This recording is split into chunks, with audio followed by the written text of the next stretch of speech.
خبر شامل کرتے ہیں اسلام آباد سے، جہاں ورلڈ یونین آف جرنلسٹ کے مرکزی صدر محمد فیصل ندیم نے میڈیا سے گفتگو کرتے ہوئے کہا کہ میڈیا دوست ہونے کا دعویٰ کرنے والی تحریک انصاف کی حکومت صحافیوں کو بے روزگار کرنے کا کردار ادا کر رہی ہے۔ انہوں نے وزیر اعظم سے سوال کیا کہ میڈیا دوست حکومت اسے کہتے ہیں کہ آپ کے دور میں بے روزگار صحافیوں کی تعداد میں روز بروز اضافہ ہو رہا ہے۔ علاقائی اخبارات کے لیے اشتہارات کا 25% کوٹہ ختم کر کے ان اخبارات کے لیے مسائل میں اضافہ کر دیا گیا ہے۔ انہوں نے کہا کہ موجودہ حکومت بڑے میڈیا گروپ کو نوازنے کے لیے علاقائی اخبارات کے ساتھ ناروا سلوک کر رہی ہے۔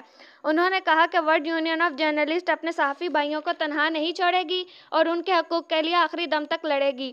انہوں نے کہا کہ وزیر اعظم عمران خان میڈیا دوست ہونے کا ثبوت دیں اور علاقائی اخبارات کا 25% کوٹہ بحال کیا جائے اور بے روزگار صحافیوں کے لیے جلد از جلد کسی ریلیف پیکیج کا اعلان کیا جائے۔